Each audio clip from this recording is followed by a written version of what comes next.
이사야 12장 1절에서 6절까지 말씀을 봉독해 드립니다. 구약성경 980면 이사야 12장 1절에서 6절까지의 말씀입니다.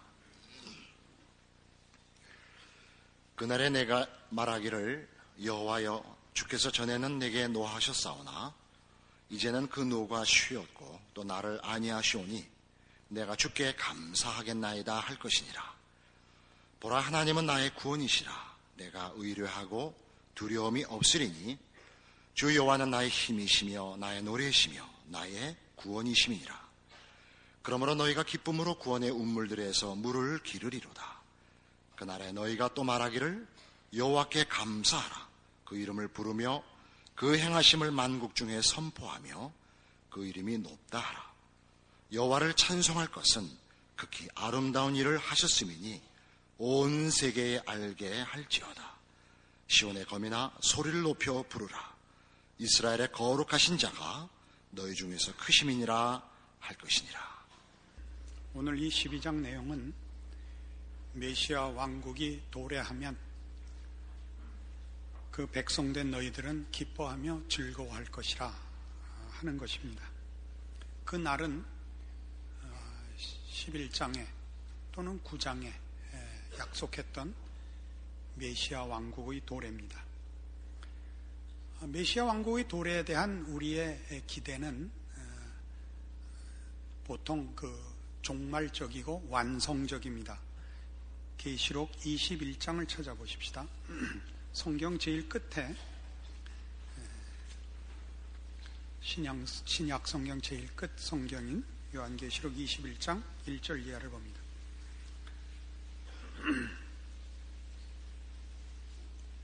또 내가 새 하늘과 새 땅을 보니 처음 하늘과 처음 땅이 없어졌고 바다도 다시 있지 않더라. 또 내가 보매 거룩한 성 새 예루살렘이 하나님께로부터 하늘에서 내려오니 그 예비한 것이 신부가 남편을 위하여 단장한 것 같더라.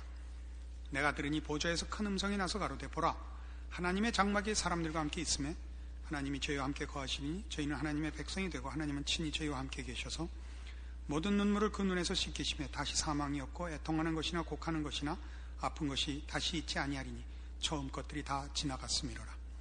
이것이 우리가 기대하고 있는 메시아 왕국입니다.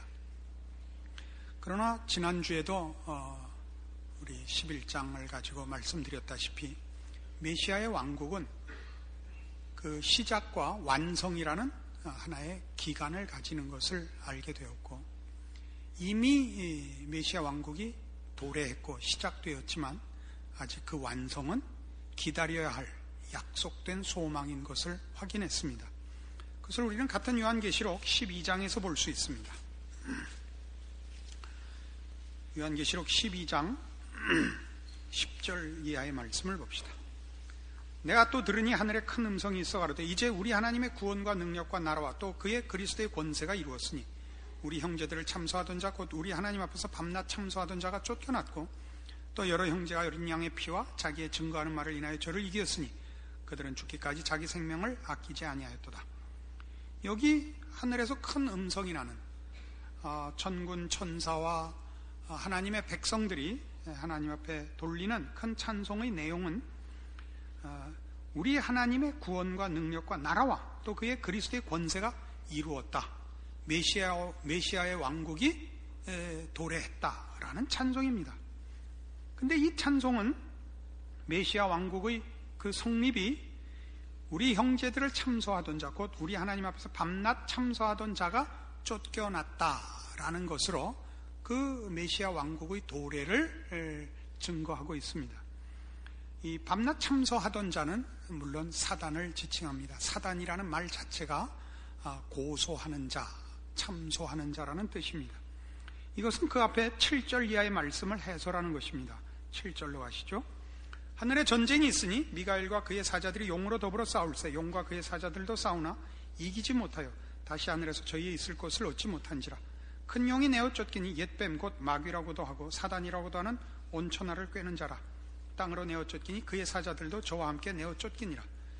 여기 요한이 본 환상 7절에서 9절의 내용은 물리적인 전쟁으로 미가엘과 그의 사자들, 하나님의 천사들이 반역도들인 사단과 그 반역 도당들을 힘으로 내어 쫓은 것으로 환상은 그림이 되어 있습니다만, 그 내용은 뭐냐 할 때 10절에서 본 바와 같이 하나님 나라가, 메시아 왕국이 도래했고, 메시아 왕국의 도래가 그 참소하던 자를 물리친 것으로 성립됐다라고 해설하고 있습니다. 그런데 이 밤낮 참소하던 자는 어떻게 쫓겨났느냐 하면 물리적인 전쟁으로 쫓겨난 것이 아니고, 11절, 또 여러 형제가 어린 양의 피와 자기의 증거하는 말을 인하여 저를 이기었으니 그들은 죽기까지 자기 생명을 아끼지 아니하였도다. 어린 양의 피와 믿음으로 저들을 이겼답니다. 그러니까 어린 양의 피로 참소하던 자 사단이 하늘로부터 내어 쫓겼고, 그리고 메시아의 왕국이 설립되었다라고 증언하고 있죠. 그것을 환상 속에서는 그 그림이 미가엘이 앞장선 천사들에 의하여 반역도들이 내어 쫓기는 그림으로 그려졌지만, 내용은 무엇이냐 할 때 어린 양의 피로 인하여 저가 쫓겨났다 이겁니다. 백마탄 해방자로 오시는 예수님의 모습은 19장가에 나타납니다. 완성의 때에, 메시아 왕국의 완성의 때에야 주님이 재림하시고 백마를 타고 오실 것입니다. 그러나 이 메시아 왕국의 그 시작은 십자가를 지시고 예수님께서 우리를 위하여 죽으신 사건으로 성립되었다라고 성경이 증언하고 있습니다. 그것이 어떻게 참소하던 자 사단을 쫓아냈느냐? 그는 고소인입니다. 법정적 묘사를 하자면 검사이죠. 검사가 자기의 지위를 갖는 것은 그가 고소할 죄인을 가지고 있을 때입니다. 그는 범죄한 우리 인류를 죄인으로 가지고 있으니까 검사 노릇을 하늘에서 그 지위를 가지고 있을 수 있었습니다. 그러나 이제 예수 그리스도의 속죄 사역으로 우리 모두가 죄인의 자리를 벗어났습니다. 우리는 말하자면 구원을 얻었고 의인이 되었습니다. 사단은 자기의 지위를 잃게 되었습니다. 그것이 여기서 그리는 그림이요 하는 설명입니다. 사단은 이제 하늘에서 그의 고소인 노릇, 참소하던 그 권리를 이제 잃었기 때문에 12절, 그러므로 하늘과 그 가운데 거하는 자들은 즐거워하라. 그러나 땅과 바다는 화 있을진저 이는 마귀가 자기의 때가 얼마 못된 줄 알므로 크게 분내어 너희에게 내려갔음이라 라고 소개되는 내용 속에 그 중요한 내용들입니다. 그는 이제 더 이상 우리에게 법적으로 어떤 권리를 갖고 있지 않습니다. 사단은 우리에게 힘을 못 씁니다. 그러나 자기의 때가 얼마 남지 않았기 때문에 발악을 한다, 이렇게 성경이 얘기하고 있습니다. 그래서 메시아 왕국이 시작이 되었고, 우리는 메시아 왕국의 시민으로 부름을 받아 이미 메시아 왕국의 특권들을 누리고 있음에도 불구하고 아직 완성된 나라를 허락받고 있지 못하기 때문에 우리가 처한 환경 속에서 이 발악하는 사단의 중요한 대상이 되어 있습니다. 그래서 우리의 신앙의 현실은 고달프다, 이렇게 성경이 설명을 하고 있죠. 마태복음 5장에 가시면 신약 성경 첫 책인 마태복음 5장 5페이지입니다. 마태복음 5장 10절 보시면 의를 위하여 핍박을 받은 자는 복이 있나니 천국이 저희 것임이라. 나를 인하여 너희를 욕하고 핍박하고 거짓으로 너희를 거스려 모든 악한 말을 할 때에는 너희에게 복이 있나니 기뻐하고 즐거워하라. 하늘에서 너희의 상이 큼이라. 너희 전에 있던 선지자들을 이같이 핍박하였느니라. 이렇게 말씀하시는 것은 하나님 나라에 속한 자들, 메시아 왕국에 속한 자들이 어떻게 이 세상에서는 그 마지막 때가 얼마 남지 않은 것을 알고 발악하는 사단의 세력에 의하여 고난을 받을 것인가를 잘 설명하는 내용입니다. 그러니까 고난을 받는 것이야말로 신자된 부정적인 하나의 증거인 것입니다. 소극적이고 부정적인 증거이죠. 적극적이고 긍정적인 증거들은 죄와 사망으로부터 벗어난 참다운 하나님의 형상으로 지음을 받은 인간의 모습을 누리는 것이 적극적이고 긍정적인 메시아 왕국의 특권이고, 부정적이고 소극적으로는 이 세상의 세력 앞에 핍박을 받는 것입니다. 그러나 이것만을 위하여 메시아 왕국이 긴 기간을 가진다는 것은 우리로서는 납득이 되질 않습니다. 마지막 발악하는 사단에게 그 발악의 기회를 주기 위해서 메시아 왕국이 긴 기간을 가지는 것이 아니고 이런 이유로 긴 기간을 가집니다. 로마서 5장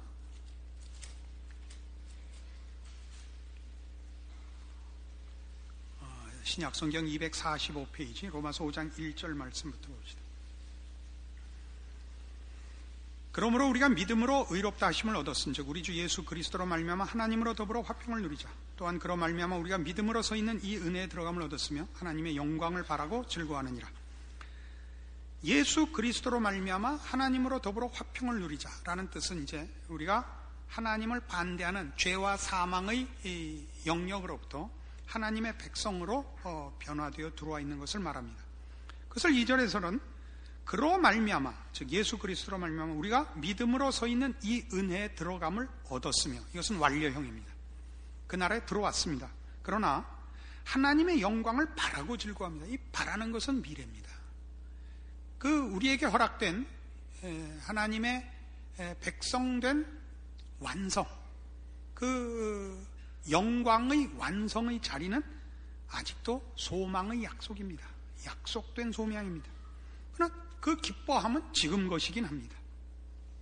그래서 그 후에 이어서 이런 설명이 나오는 것입니다.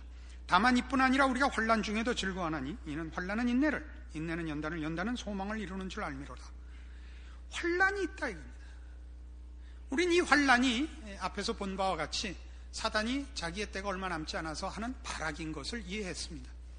그럼 그 기간을 왜 허락했느냐? 이 발악이, 그래서 우리가 당하는 이 환난이 우리에게 인내와 연단을 만들어내기 때문이고, 그래서 비로소 소망을 이룬다는 것입니다.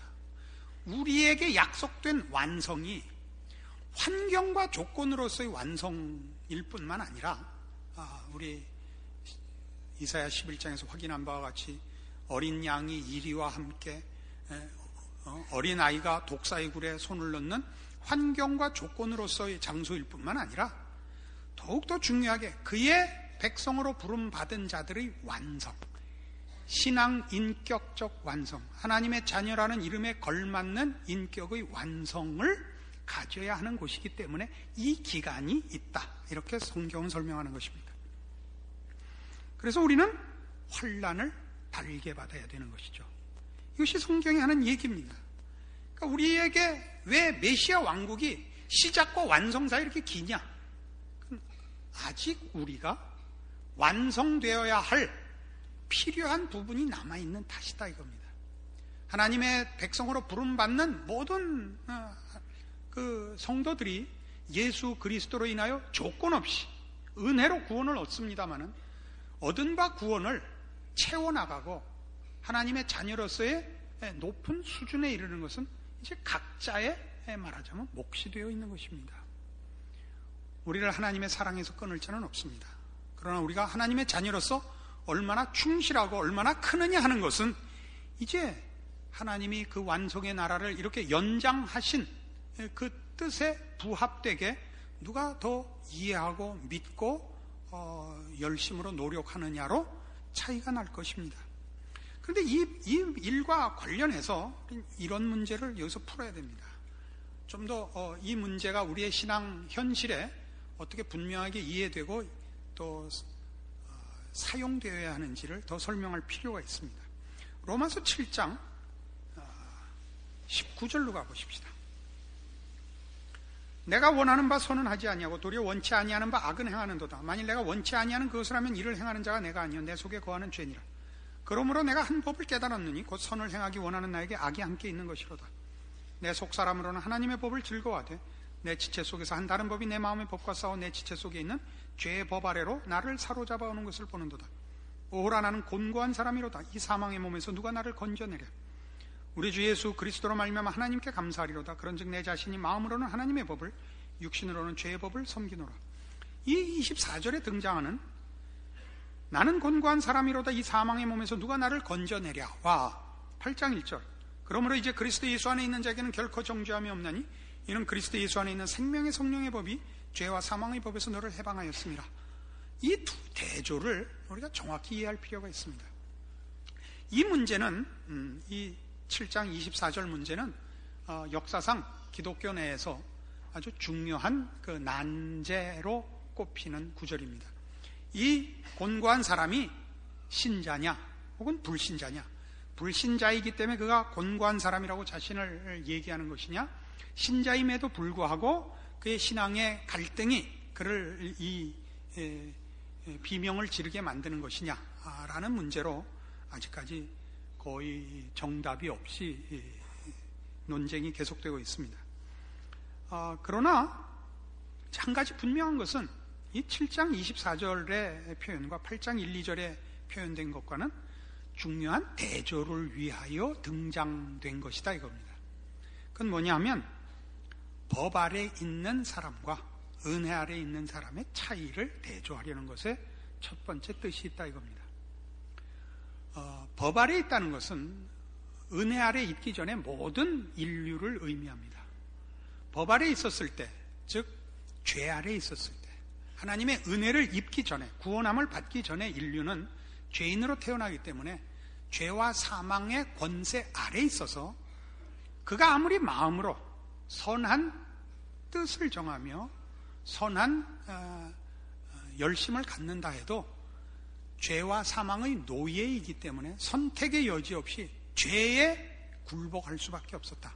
이것을 설명하는 게 목적이고 8장 1, 2절은 바로 그런 자리로부터 이제 구원함을 얻은 우리는 죄로부터 해방이 되고 생명의 성령의 법 아래 있으므로 죄와 사망의 법 아래 있지 않다. 우리는 더 이상 절망과 비극으로 끝나지 않는 인생이 됐다를 대조하는 데 초점이 있다는 것입니다. 이게 왜 중요하냐면 이 7장과 8장을 신앙상의 하나의 단계와 과정으로 보는 잘못된 이해가 이 기독교 내에 굉장히 성행하고 있습니다. 그래서 심지어 목사들 중에도 우리 교인들은 아직 8장에 못 왔어, 7장에서 머뭇거리고 있어, 이렇게 이 로마서 7장과 8장을 이해하는 이들이 있어서 교인들로 하여금 우리가 신앙상에 가지는 어떤 갈등이나 실패가 내가 7장에 있는 탓이고 8장의 경지에 오면 아무런 문제가 없는 신앙의 완벽한 상태에 간다고 믿고 있어서 끝없이 그 8장을 완성된 메시아의 왕국으로 환경과 조건으로서가 아니고 내면적으로 완성된 자리에 가려는 부질없는 노력을 하게 되더라 이겁니다. 여러분들 그런 고민을 해보신 얼굴이 하나도 안 보여서 참 안타까운데 해보셨어야 됩니다. 그런데 이 8장 얘기는 전혀 그런 얘기가 아닙니다. 로마서는 이 앞부분에서는 성화를 다루고 있지 않습니다. 12장부터야 성화를 다루고 있지 그 앞에 11장까지는 전혀 성화를 다루고 있지 않고 여기는 구원에 관한 설명을 11장까지 다 하고 있습니다.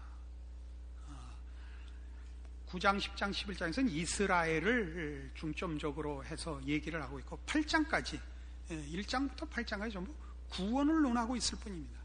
그러면서 3장에서 구원을 논하고 4장에서 그것이 어떻게 행위에 있지 않고 믿음에 있는가를 아브라함을 통해서 증거하고 5장에서 대표 원리를 설명하고 6장에서 구원을 얻었다는 것이 은혜로 얻었다고 해서 개판을 쳐서는 안 된다라는 얘기를 하고 7장에 와서는 율법이 이 일을 만든 것이 아니다. 율법 아래서는 우리가 절망밖에 없었다. 우리는 무능했었다를 얘기하는 것입니다.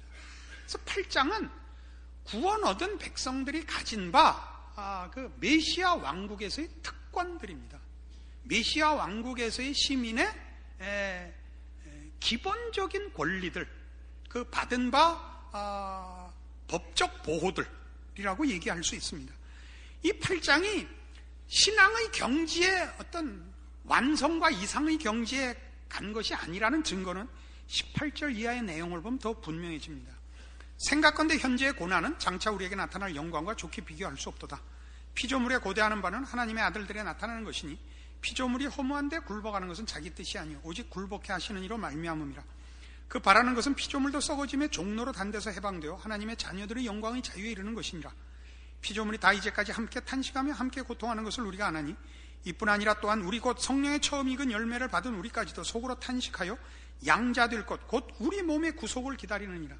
이렇게 탄식하고 있습니다. 무슨 탄식을 하냐? 우리 몸의 구속을 기다립니다. 우리 몸의 구속을 기다린다는 건 이 썩을 몸에 대한 탄식인데, 이 썩을 몸은 다만 이 육신, 이 물리적인 육체를 얘기하는 것이 아니라 아담의 후손으로 태어났기 때문에 가지는 바 옛사람의 본성을 말하는 것입니다. 그걸 메시아 왕국이 완성되는 때까지는 우리는 우리의 구원이 이 세상을 멸망시키지 않고 이 세상 속에서 구원을 얻고 아직도 하나님을 반대하는 세상 속에서 신앙을 지켜나가야 되는 것 같이 우리 자신도 거듭났고 하나님을 알고 하나님의 백성이 되었음에도 불구하고 기본적인 틀은 옛 성품이 본능으로 있는 옛사람입니다. 기본적 조건이. 그래서 우리 마음속에 거룩한 의지가 이렇게 쉽게 나오질 않습니다. 언제나 죄악된 성품이, 죄악된 본성이 언제나 무의식적으로 생내적인 우리의 본성으로 먼저 튀어나오고, 신앙은 언제나 이걸 억제하는 것으로 대부분 현실에 우리가 경험하게 됩니다. 이걸 고린도후서 5장으로 가셔서 조금 더 설명해 봅시다.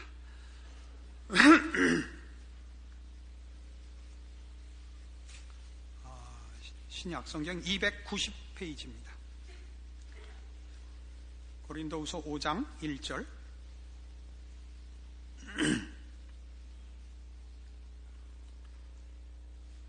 만일 땅에 있는 우리의 장막집이 무너지면 하나님께서 지으신 집 곧 손으로 지은 것이 아니요 하늘에 있는 영원한 집이 우리에게 있는 줄 아나니 과연 우리가 여기서 탄식하며 하늘로부터 오는 우리의 처소로 덧입기를 간절히 사모하노니 이렇게 입으면 벗은 자들로 발견되지 않으려 함이라. 이 장막에 있는 우리가 짐진 것 같이 탄식하는 것은 벗고자 하며 오직 덧입고자 함이니 죽을 것이 생명에게 삼킨 바 되게 하려 함이라. 지금 우리가 이 세상을 살면 이 세상에서 이 세상은 아직도 죄악된 세력이 주도하고 있기 때문에 우리가 언제나 죄의 공격 앞에 있어야 되는 것 같이 우리 몸이 완성된 변화의 부활의 몸을 입지 않은 지금은 우리의 본성과 옛 습관이 우리를 신앙생활하는데 너무 방해가 되는데 어느 만큼이냐? 여기 하는 짐진 것 같다. 짐진 것 같다. 탄식이 나온다고요. 마치 날아가고 싶지만 뛰어내려면 떨어질 수밖에 없는 우리의 중력 법칙을 이기지 못하는 그런 조건 속에 우리가 있단 말이죠. 이걸 로마서 7장이 이것이고 이런 탄식이고 로마서 8장에 가면 완성된 조건으로 완성된 것, 환경으로 완성된 것은 아닐지라도 신앙의 내면적인 완성이 있을 것이라 이런 기대하지 말라고요. 하나님이 은혜를 주시고 계기가 되게 하시고 위로하시는 희열과 감격의 순간들은 있지만 그런 힘 주심이 그런 체험이 끝나고 나면 다시 우리는 여전히 저 맨 깊은 곳에 있는 뿌리는 죄악의 뿌리요 구습에 젖은 본능인 것을 만나게 됩니다. 그것을 너무 파헤치려고 그러면 나만 아는 게 없습니다. 지금은 우리의 믿음의 현실이라는 것은 그런 것이 완전히 제거되는 것이 아닙니다. 그것을 짐을 지고 이겨내는 것입니다. 그러니까 예수님께서 아무든지 나를 따르려거든 자기를 부인하고 자기 십자가를 지고 나를 쫓아야 된다고 그렇게 말씀하시죠. 성령을 보내시사 자기 부인이고 나발이고 필요 없는 경제를 약속하시지 않았다고요. 제가 이 부분에 자꾸 힘을 주는 이유를 아시겠습니까? 근데 여러분은 표정이 왜 그러십니까? 못 알아듣는 겁니까? 아니면 관심이 없는 겁니까? 얼마나 중요한 얘기인데, 이런 얘기 해주는 사람이 대한민국에 어디 있습니까? 승질을 참고 고린도전서 15장으로 가봅시다.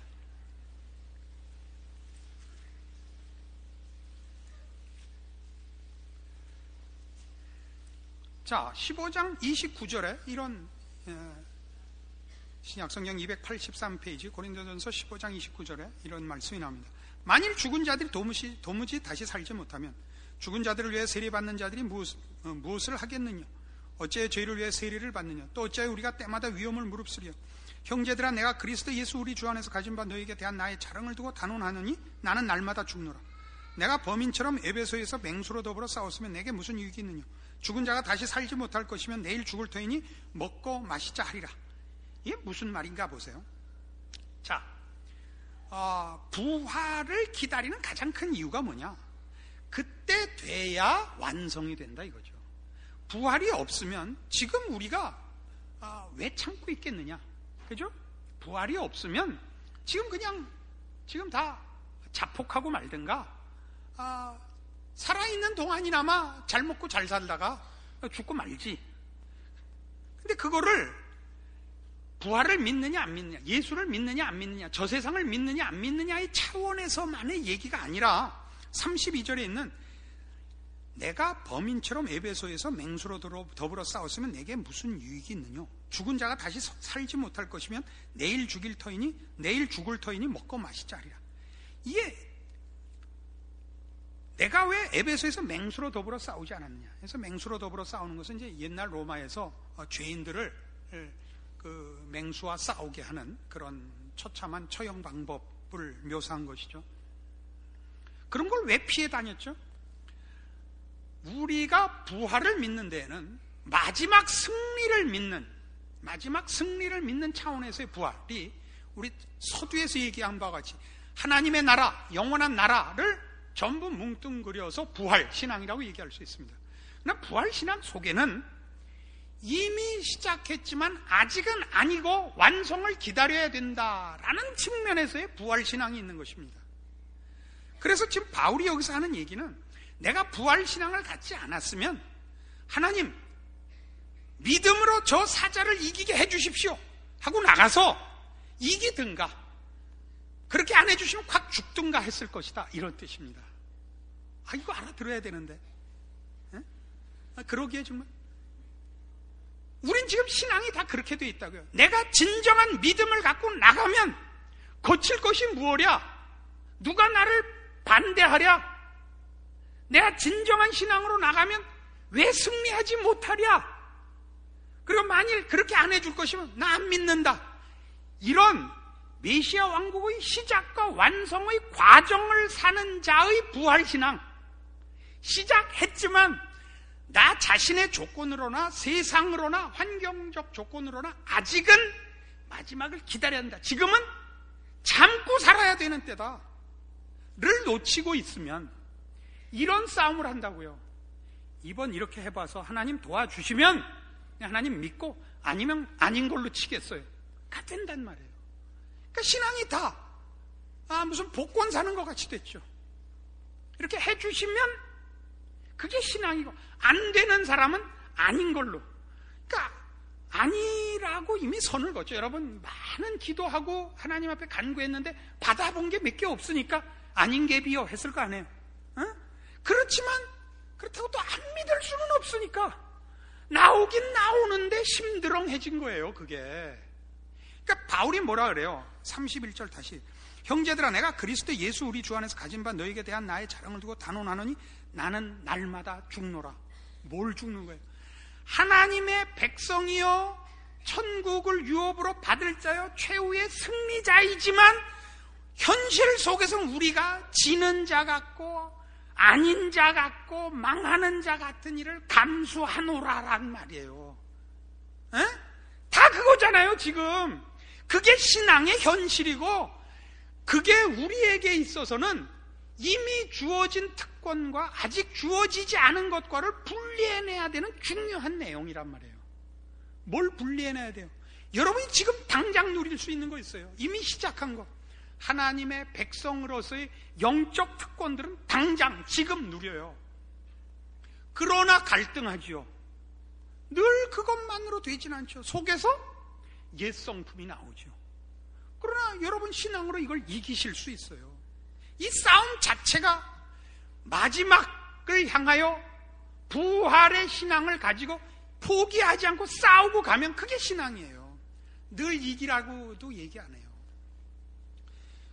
같은 고린도전서 15장 뒤에 가봅시다. 57절.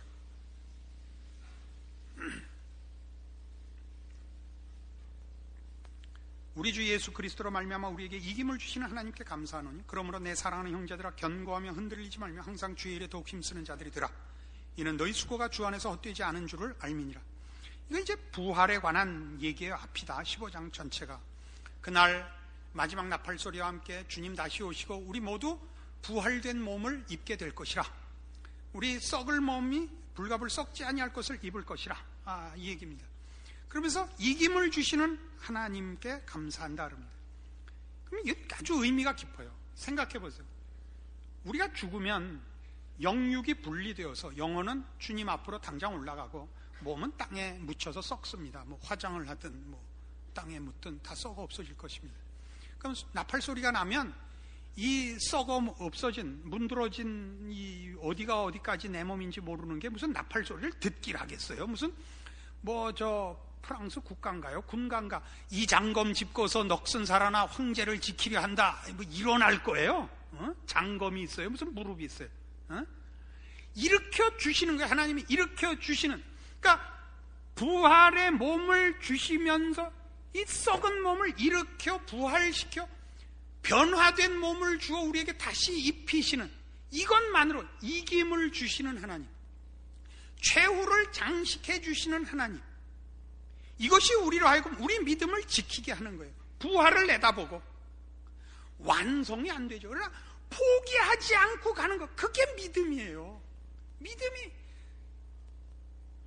여러분 뭐 극적이고 영웅적인 승리일 것 같아요? 신앙이? 아니에요. 죄를 억제하고 있으면 이미 믿음이요 승리예요. 응? 너 어느 편에 설래 할 때 세상 편에 서지 않고 하나님 편에 서며, 그래서 여러분의 삶의 현장 모든 경우에 세상적인 위협과 시험에 대하여 난 그렇게 못해 라고 하는 거예요. 난 못해 덤벼 다 이게 아니고 그냥 살떨리게 유혹이 되지만 그래도 안 돼 이거예요. 그렇게 가는 게 신앙이에요. 잘하는 거예요. 뭐라 그래요? 그러므로 내 사랑하는 형제들아 견고하며 흔들리지 말며 항상 주의 일에 더욱 힘쓰는 자들이 되라. 이는 너희 수고예요. 이건 정말 톱니바퀴를 거꾸로 돌리는 것 같고 폭포를 거슬러 올라가는 것 같은 싸움이에요. 정 안 되면 버티고라도 있으라고요. 떠내려가지만 마세요. 그러면 신앙으로 이기고 있는 거예요. 너희 수고가 주 안에서 헛되지 않을 것이라 이거예요. 아시겠습니까? 이게 신앙입니다. 누가 뻥 튀겨가지고 예수를 믿으면 안 되는 게 없고 예수를 믿으면 뭐 그냥 형통무쌍해지고 이렇게 해가지고 신앙을 배려버렸어요. 한탕주의가 됐다. 뭐 아니면 도움은 낫게, 뭐 아니면 낙판이야. 이 에이쌍 이래갖고 우리 모두를 신앙생활을 못하게 만들었다고요. 내가 화를 내는 이유는 여기 있어요. 영웅적이거나 아니면 아니게 돼버렸잖아요. 그러니까 다 아니게 돼버렸지. 다 안 하잖아. 신앙생활을 버티질 않잖아. 갈등하고 고민하는 게 중요한 거예요. 그게 우리의 최선의 싸움이에요. 할 수 없는 거예요.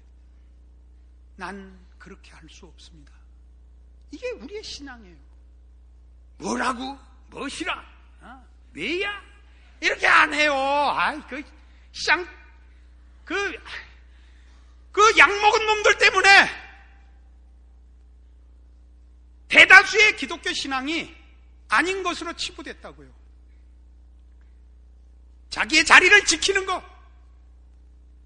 하나님의 자녀인 것을 포기하지 않는 이 눈물 섞인 이 갈등과 고민의 나날들을 지내는 성도들의 삶을 무시하게 만들어버렸어요. 우리 모두에게. 여러분 각자의 신앙을 돌아보시고 여러분이 중요하고 위대한 신앙의 싸움을 하고 있고 승리자인 걸 확인하세요. 그리고 그것을 놓지 마세요. 꿈꾸지 마십시오. 무슨 영웅과 완전을 꿈꾸지 마십시오. 우리에게 하나님께서 그리스도를 보내셨듯이 다시 그리스도를 보내사 우리에게 이김을 주실 것입니다. 기도하십시다. 하나님 아버지 은혜를 감사합니다. 우리로 하나님의 자녀의 영광의 자리를 약속하셨고 우리 안에서 그 일을 시작하셨습니다. 우리를 우리 주 예수 그리스도 안에 있는 하나님의 사랑에서 끊을 자 없으며 우리를 위하여 흘리신 어린 양의 피를 무효화시킬 것이 세상에 없음을 선언합니다.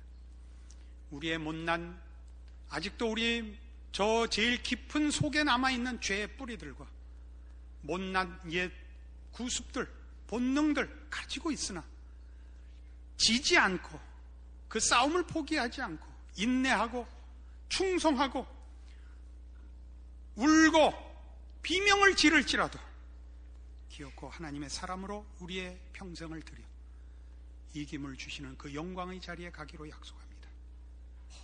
하나님께서 여기 오늘 주의 말씀으로 위로를 받은 모든 심령들에게 그 신자된 것과 그 인생에 위로하시고 힘주셔서 이 근본적인 싸움, 신앙의 싸움 승리케 하여 주시옵소서. 지금은 우리 주 예수 그리스도의 은혜와 하나님 아버지의 극진하신 사랑과 성령님의 교통하심이 주의 자녀라 일컬음 받는 성도의 마지막 승리를 내다보는 현실의 싸움을 믿음과 인내와 끝없는 하나님을 향한 사랑과 갈등과 비명 속에서 이겨내리라 약속하고 돌아가는 심령들 위해 영원토록 함께 있을지어다.